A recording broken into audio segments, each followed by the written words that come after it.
Magandang umaga, nagbabalik ang PTV Balita Ngayon. Handa na ang Department of Education sa pagbubukas ng klase bukas, June 8. Ayon sa DepEd, nasa 26 milyon na mga estudyante ang papasok sa eskwela bukas. Ipinaliwanag din ng DepEd na may ilang senior high school students ang hindi naka-enroll ngayong pasukan dahil sa kanilang trabaho habang ang iba ay nasa probinsya pa. Tiniyak din ng DepEd na tuloy ang pasok bukas kahit may kumakalat sa social media na class suspension. Iginiit ng DepEd na fake news ang balitang ito. Sa ibang balita, bukod sa mga manggang kalabaw na iniluwas ng bansa sa Toronto, Canada, nag-export na rin ang Pilipinas ng fresh pineapple sa United Arab Emirates. Ang senap ceremony ay pinangunahan mismo ng mga opisyal ng Department of Agriculture sa Unifruti Port sa Davao City kahapon.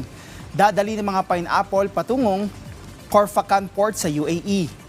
Ang mga pineapple ay in-export ng Mensch Film Arm Corporation. Laman sa kagramento ang 18 metric tons ng mga fresh pineapple na nasa 1,000 at 500 kahon mula sa isang farm sa Tampakan, South Cotabato. Inaasahang darating ang mga pineapple sa UAE sa June 5 o sa June 26. At sa mga balita sa oras na ito, para sa iba pang updates, i-follow at ilike kami sa aming social media accounts at PTVPH. Ako si Rod Lagusad para sa Pambansang TV sa Bagong Pilipinas.